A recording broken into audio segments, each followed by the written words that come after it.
A11y Chats, where the conversations are always raw and real about living with a disability. I went to school in the 90s. And I went to school in the 80s.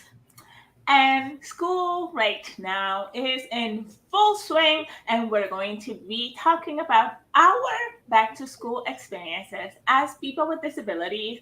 And we're going to be sharing some of the best practices for students with disabilities and their parents, their teachers, and their support systems to ensure that students with disabilities have a great start to this school year. We want you to feel free to chime in the chat, share your experiences, and join us on this journey. So, my name is Mariela Paulino. I am a Hispanic woman. I am wearing a T-shirt from my friend, colleague, Meryl Evans, and the shirt says in progress, not perfection. And then it has the symbol of the accessibility icon as the O in progress. I am wearing headphones. I have short black hair and a ponytail, and I am currently in my office, which has lots of natural light. You may see my puppy Winston in the background walking around. And I am also the founder of Project Hearing. And Project Hearing is an advocacy media company that makes the future inclusive to people with hearing disabilities by hosting trainings and sharing best practices on hearing accessibility for people with hearing disabilities and their allies. And I am joined today by my colleague, Adriana Melosi. Who are you, Adriana? Hello, everyone. I'm Adriana Milani. I'm a white woman with ear length brownish hair with some silvers in it. I use a power wheelchair. I'm also wearing a black shirt, and in blue it says assistive technology, and what you can't see below it is the word hack. This is a t-shirt from one of the many hackathons that I've been a part of, and I love hackathons. I'm addicted to it. Which leads me to my startup, which started at a hackathon. Puffin Innovations. I'm the founder of Puffin Innovations, an assistive tech startup giving people with physical disabilities hands-free access to their consumer electronics. And good morning, everyone. Or evening, afternoon, wherever you are in the world. We're All happy right. you're here. So, we have to go over some ground rules and expectations as we create this space. The first rule is that the opinions and perspectives that are expressed during these conversations are just that, our perspectives in the bubble of the world in which we live in. We are not speaking for the entire community of people with disabilities. These are simply our experiences. One of the things we want to be mindful of is that while we are very unfiltered in this space, we also want this to be a space for you to ask questions. We want you to use these conversations as an opportunity to learn, where you can learn. So feel free to put your questions, chats, comments, and we will be looking at those. One of the things we want you to be mindful is that we may be sharing your comment on the screen. If you do not want your comment to be displayed, make sure that you end your comment with hashtag no screen at the end if you don't want it to be shared. We'll love to know where you're tuning in from. So whenever you're watching this video, leave a comment somewhere and let us know where you are joining us from. We'll love to be able to connect. There is also an opportunity for you to drop some anonymous comments in the chat. So go ahead and drop those comments, suggestions, totally anonymous if you wish, at bit.ly / A11y Chats 4. I will type that out somewhere in the chat. Uh, I think we should go ahead and start with you, Adriana, since you started school at an earlier time. Let's talk about the past of school for you. What was that like? meaning I'm old, basically.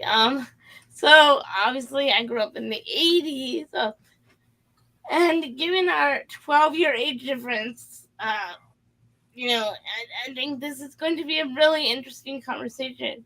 Um, I was pre ADA most of my schooling, and you're post ADA, so this is going to be a very interesting conversation. Um, when I was younger, I don't even remember participating in my IEPs or in my 504 plan meetings in school, especially in elementary school. I don't remember ever participating. I don't think I really did. Um, and I don't think that was something that was done yet, pretty much in those early 80s. Whereas, Mariella, I think you could share um, in contrast, right? What was your experience when you were in Yes. elementary school? So when I went to school, it had already been a decade since the ADA, about a decade since the ADA had been implemented. And so one of the really unique things about my story as a child is that I just happened to be at the right place at the right time a lot. For example, early in my schooling, one day my mom, she was a school aide, so she worked in the school system. She saw a teacher who was a hearing teacher who happened to have a hearing disability herself. Her name is Sita Karkala. And my mom was actually looking for a hearing teacher for me. And so she saw Sita and she said, she went up to her. I called her Miss Gay. She went up to Miss Gay and she's like, are you one of the teachers in the school? Because my mom connected with the other school days, got information. So she went up to Miss Gay and she goes, "Are you one of the hearing teachers here?" And Miss Gay goes, "Yes." And then my mom said, "I want you to be the hearing teacher for my daughter." And Miss Gay was like, "Well, I have to be assigned at this time." My mom, "No, no, you're going to be the hearing teacher for my daughter. And I had people like Miss K who would advocate for my FM unit in school. So this was 10 years ago. So you would have this box thing, on your desk. And then whenever the teacher got close to it, it would cause this sound. And everybody in the classroom hated me. But even then, Miss Gay would advocate for me. Like I needed to have the services, I needed to be able to hear. I also had people, there was this woman named Miss Rose. And Miss Rose was this advocate from the NYU Cochlear Implant Center. And Miss Rose was the 6 foot of a woman. And when you saw Miss Rose walking down the hallway with my mom, you knew it was business to be had. And Miss Rose made sure that I had my hearing teacher and that I had my speech therapist and that I had extra time on my exams and that the teachers were wearing the microphone. And I always had that uh, kind of like support behind my mother whenever there was an advocacy issue for me to get the services I needed, which was always incredible. And it was really interesting because of having all of this advocacy so early on. Mhm. Um, when I got to college, I ended up going to NYU, and that was pure luck because NYU also has one of the largest disability budgets in the country. So, and their process is so well defined and the user experience is incredible. They actually wrote an article. I wrote an article for NYU because they chose me as their student of the month back a few months ago. Oh my God, this article is like a year old. Wow. Uh, but I'm going to share a quick article right here. And I talked about this. This is from NYU. They feature me on their alumni blog, and they have one of the largest accessibility budgets in the country. So I walked into NYU, And within my first week, I had real time captioning for all my classes. I had note takers. I had my final exams had the time I allotted I needed for them. My professors all knew I needed an FM to hear. It was like they knew what to do. And so I became aware of this tremendous space where I had so many tools and resources that just transformed my education. So that was it for me. Did you have that same experience when you were going to college of just that Well, everything was all ready for you? I mean, so let's back up, right? I think you moved to college really quickly. uh, when we were still back in elementary school. Um, and I think something that we definitely have in common, and I think many children um, with disabilities who have really great supportive parents, their moms, right? Their moms are their biggest advocates when it comes to education and getting what they need. It's the mom that has to fight all the time, or has had to fight all the time. Um, and same with me. So that has not changed. I don't think over the years. I feel like that is the one thing that has remained constant. And when I was in elementary school, I was in special ed at first, and it was because of my special ed teacher who said that I needed to be in a regular classroom. That I wasn't. Same. Yes. Oh, see, okay, so we have very similar Right backgrounds. now? And we're Do you just get learning on about the about little each other. bus? Like I had to get on the little bus, and oh my god, I remember I hated that bus. I hated that bus. Well, I mean, I that was the only accessible bus for me, so it didn't matter. But then eventually, when I got an accessible van, my family got an accessible van. But let's back up again. And so my kindergarten special ed teacher was the one that really pushed and told my mom that she needed to push and that she would back her up in that. And so slowly I became mainstreamed. I was fully mainstreamed by second grade. But in first grade, the teacher did not want me in their classroom because they said that I would be a distraction simply because I was in a wheelchair. Um, Now, back in those days, I wouldn't talk to anyone except for like my friends or whatever. But I was very, very shy. So a lot of people didn't even think I could speak in school because I was so shy. So I definitely you was, yeah, I shy. know, big difference. Big difference from then and now. Um, but they didn't even know Oh I my could god, talk. I feel like I need pictures of Adriana Young. Anyway, so that was a whole fight. But by second grade, I was fully mainstream. Um, and then in middle school, uh, I was in.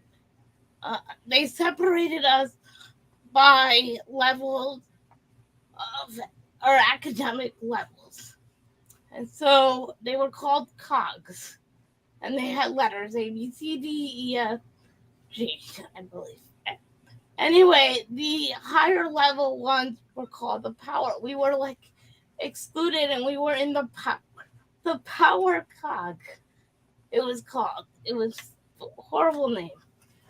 And when because I was in the power cog, also I had an aide, a paraprofessional, with me at school to help me eat and use the restroom and all that stuff.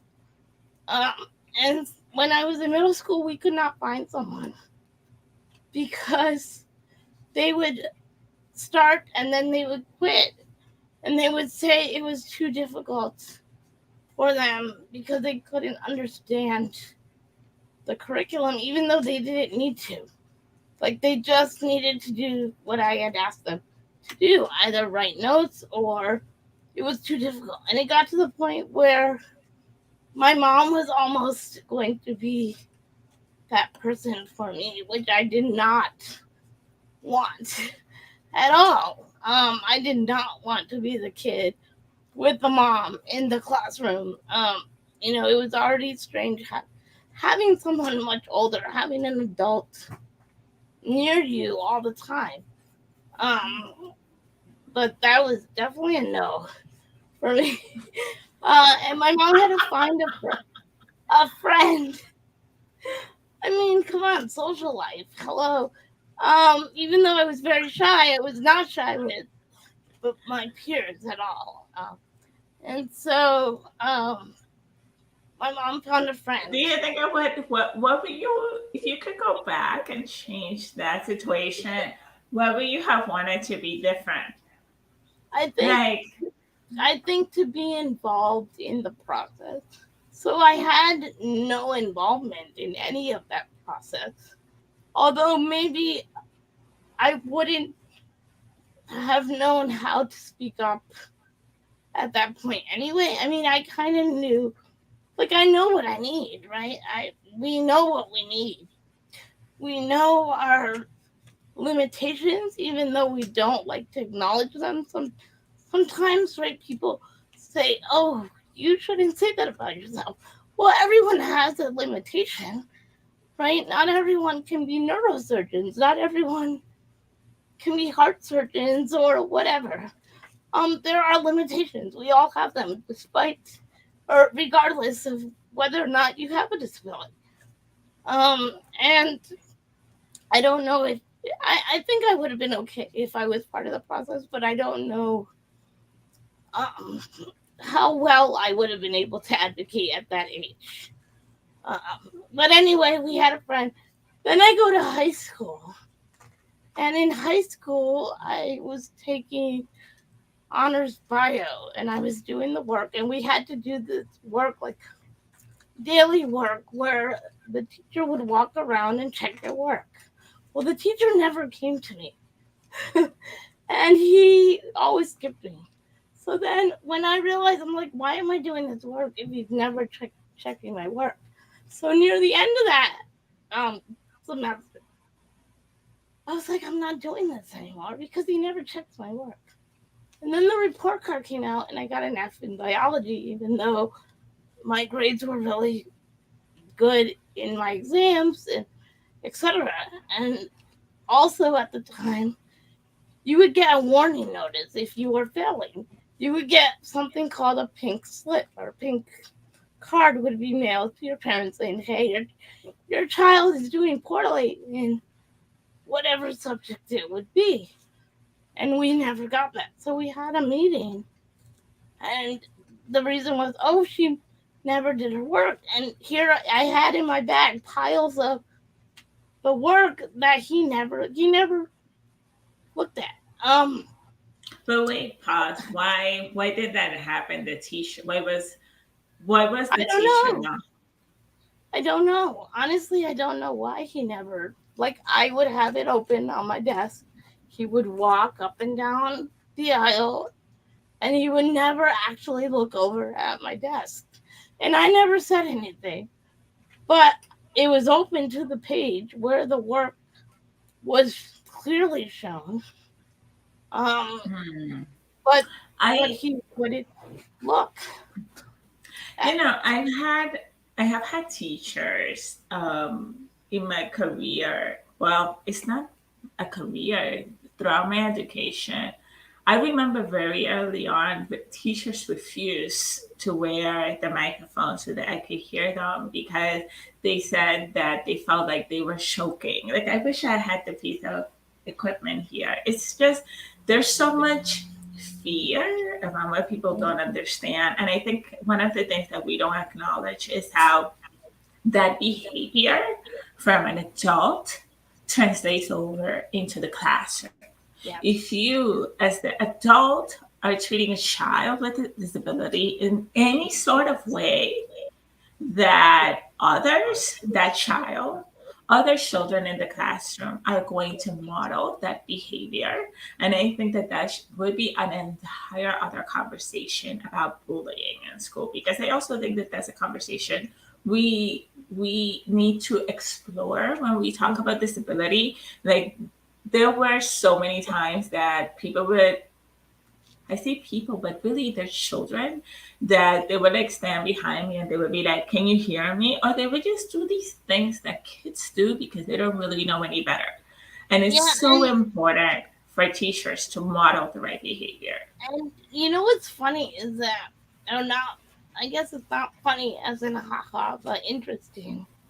Um, is that I did not experience that growing up. I did not experience what so many kids experience now as far as bullying in school.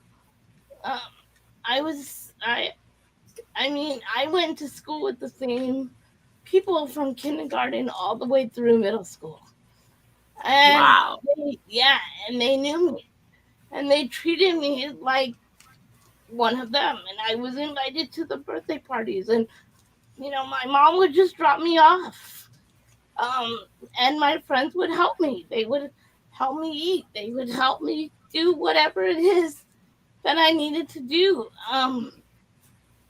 And it was until I got to high school where it was a whole different group of people. I didn't, they didn't know me. They didn't grow up with me.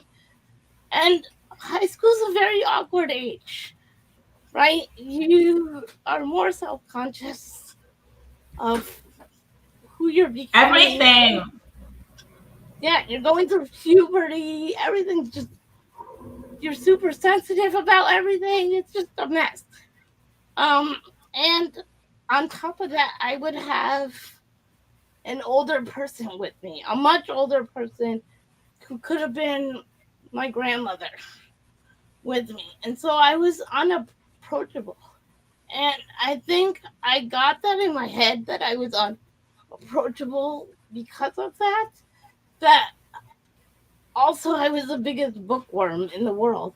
And so I would rush to the next class. So I would have time to read my book in between whatever book I was I reading. used to hide in the library during lunchtime. We had these big tables, right? And I had such a hard time hearing in the lunchroom, because it's like, first I'm like learning how to hear, and lunchrooms are like super loud.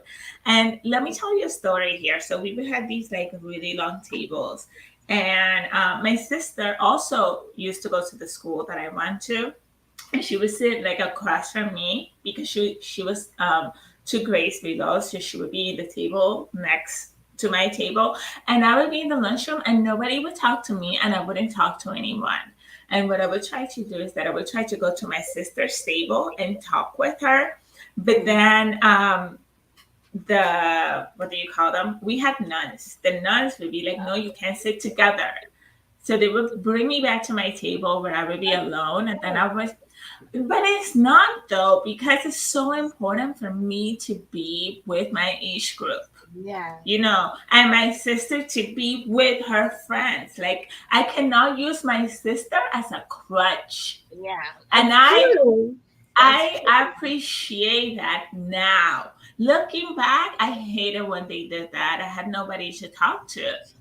I only have my sister, but my sister's not my crush. I had to figure out how I'm going to do things without my sister. She also has her own friendships to build. But anyway, that would happen. And then what I would do is that I would sneak away to like the bathroom, and then just go up to like the third floor and go to the library.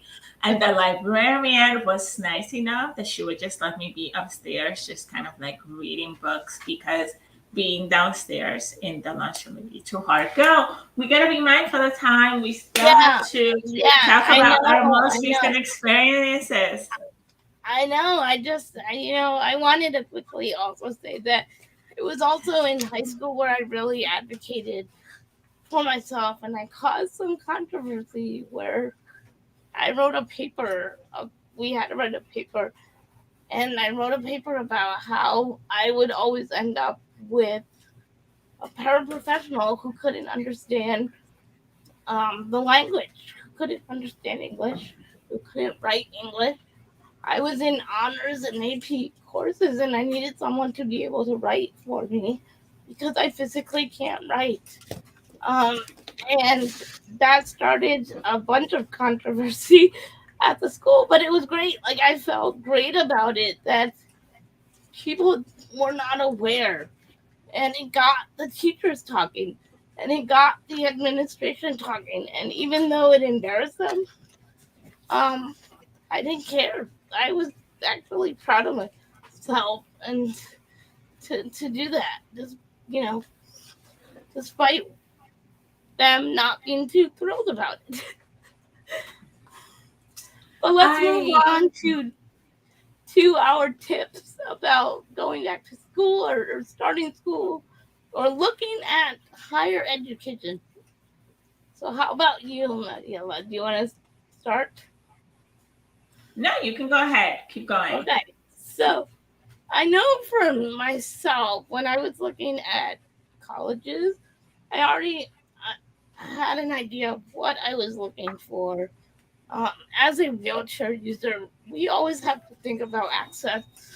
We have to think about terrain, the landscape of a campus.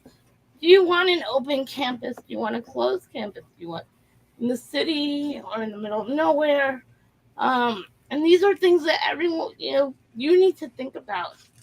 Um, and I was very clear on what I knew exactly what I didn't want. And so my mom and I went to look at a bunch of different colleges.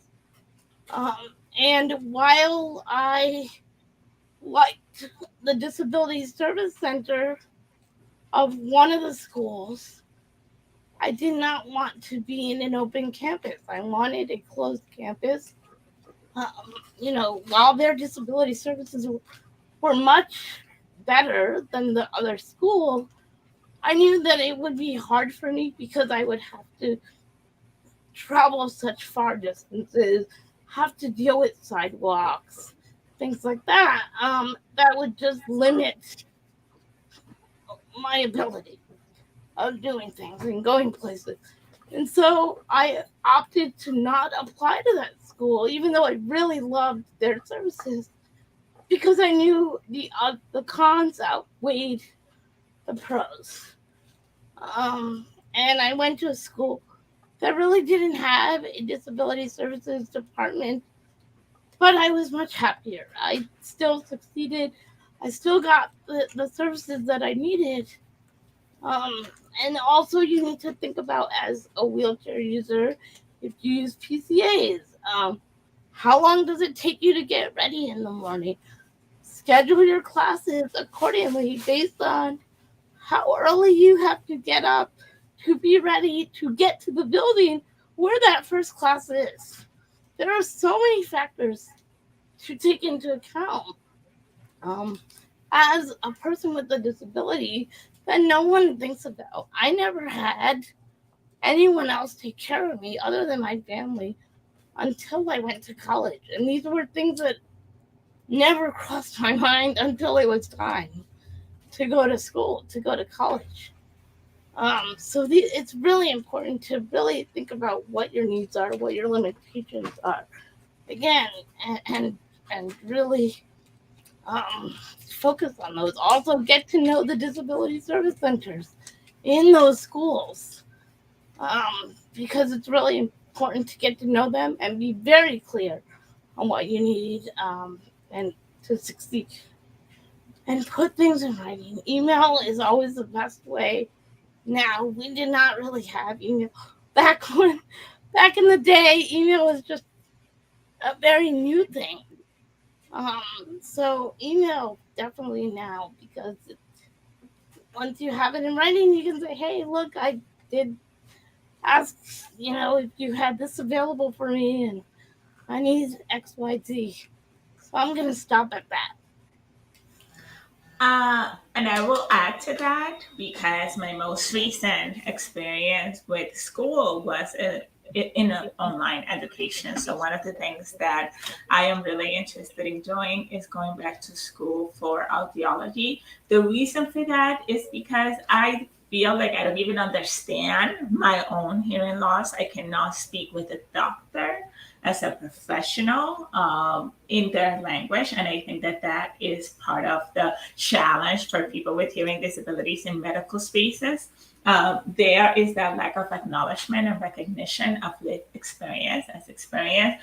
And this is why the A11y conference that we're putting together is so important. I want you to go right now to A11yconference.com and get your ticket for the conference that Adriana and I are putting together. I want to talk about why it's so important to build with people with disabilities. So this is the piece of hearing equipment that I use as a person with a hearing disability. I put this on, Do you right? want to do an audio description, Mariella? So Oh, absolutely. So what I have here is called, I believe it's called Aqua Case from Advanced Bionics. And it is a strap that I put on my hand. And it also has a case where my hearing equipment goes. And then it also has a magnet that is connected to the case, which is attached to the strap. And so the magnet, let me take off my headphones. The magnet goes in my hearing equipment. I take off my hearing equipment and I put this on. And so I want you to just think how bad of a design this is. Because you're in the water, right? Away it comes. See how easy it was to just fall? Away it it just comes. fell off. Bam! And then Again, bam! and now it's swinging Yeah, the around. magnet even disconnected from this You thing. just But broke this it. is a menace to society.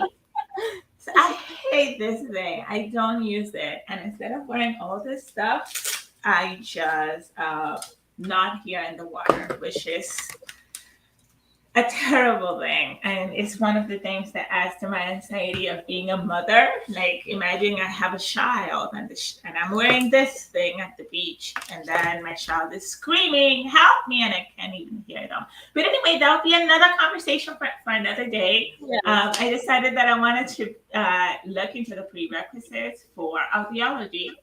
And I made three big mistakes. The very first mistake is that I did not disclose my disability initially. I did not take initiative about my hearing disability, which is a point that Adriana talked about, which is that self advocacy that needs to happen. That just, being a part of the process of the things that you need so that you can be successful. I did not do that, and I wasted weeks without a single accommodation. The second mistake I made is that for my very first class, I decided to take a phonetics class, which is essentially a hearing test. So you are hearing thing, and then you are writing down the phonetic symbol for that. And that, as a person with a hearing disability, that gives me so much anxiety. It wasn't about remembering the parts of speech development. It wasn't the studying the process of child development. I literally chose the hardest class as my very first class as a person with a hearing disability, which was a terrible decision. Um, and the very third mistake that I made was that I made a rush decision of going back to school without looking at the disability office, without looking up past support, without thinking about how going back to school would affect other areas of my life. I was just like, oh, let me go to school and take the hardest class because I can do it all. And that was a terrible, terrible, and very expensive decision. I call it an expensive oops. Um, so the tips that I would encourage somebody going through the education system right now, whether you're going to kindergarten or your third master's degree, is to acknowledge your weaknesses. Acknowledge that there are things that you cannot do. If you think you are a machine and you can do things, I am going to tell you, you are a human being, and you need to be kind to yourself, and you need to acknowledge that there are limitations that you have. Acknowledge them so that you can progress in your life. um, with that, lean into your strengths. So one of the things that I did is that I found community I met an amazing fellow student. So what I did is that I literally emailed everybody in my class and I said, "Hey, can we form a study group?" And from those conversations that I had with my classmates, they set up video calls on Zoom. We practiced woo, ah, like can you transcribe the phonetics? Like I really built a community, which helped me get my C. And let me tell you, I'm very darn proud of my seat in that class because it was online, it was virtual, on a very hard subject for me. I am thrilled about my seat. I don't care. Uh, but the last step I will have for anyone watching today's webinar is to be intentional about what you want to achieve. What are you trying to do in the school system? Do you want to have equal access? Are you trying to get a degree? Are you trying to change policy? Be intentional about what you want to achieve while you're in the space. One of the things that Gianna talked about was how she went to a closed college campus because she wanted to be able to enjoy that college experience and have it be accessible. Is that a priority for you or your child? Or is it more about having full access to everything that is available? Like, what are your priorities? Do you want to learn? What does that environment look like? Do you want to go to a school like NYU, which has the best of everything, or are you looking for that more one-on-one personal touch? Because that's one thing that would have helped me greatly. So be intentional. Now, with that said, you have just finished our third episode talking about back to school tips, and we are going to close out. So, Adriana, take us away. Yes, so thank you for joining us today. Next week, Ali Chat or A11y Chat is entitled "Suffering, Pity, and Disability." Have you heard the word suffering used when talking about disability? I know Marielle and I definitely have. Or how about "I'm sorry you have," or "I'm sorry you are," and then insert the disability. Everything happens for a reason. God has a plan. Yes, all those wonderful phrases that random people will come up to us and say because they feel that, I don't know, makes us feel better. I don't understand. Anyway, Or maybe they just don't know, but we are here to educate because we educate, exactly. we don't berate. Exactly. So next week's episode we'll be discussing why language matters and unpacking these stigmas that are perpetuated by this language. One of the things we also want to do is we want to remind you once more about the A11y conference happening this November. The A11y conference is a 3-day conference that celebrates the past, the present, and the future of disability. We're going to be exploring the tools, best practices, and technology benefiting the disability community and their allies. I want you to go right now to A11yconference.com. Yes. And also be sure to fill out our survey at bit.ly a slash A11y Chats survey. So it's bit.ly slash capital A11y capital C Chats capital S survey. And let us know, your thoughts on our discussions, what you want to hear from us, what you didn't like about our discussions, how we can do better in our discussions. So yes, please, we want to hear from you. And we also encourage you to follow us on social media. You can follow me at Project Hearing. You can find Adriana at Adriana Malosi. And you can find the A11Y conference at A11Y conference. Yes. So we will see you next week and look forward to chatting again. Bye, Mariella. Bye, Adriana. Bye, everyone.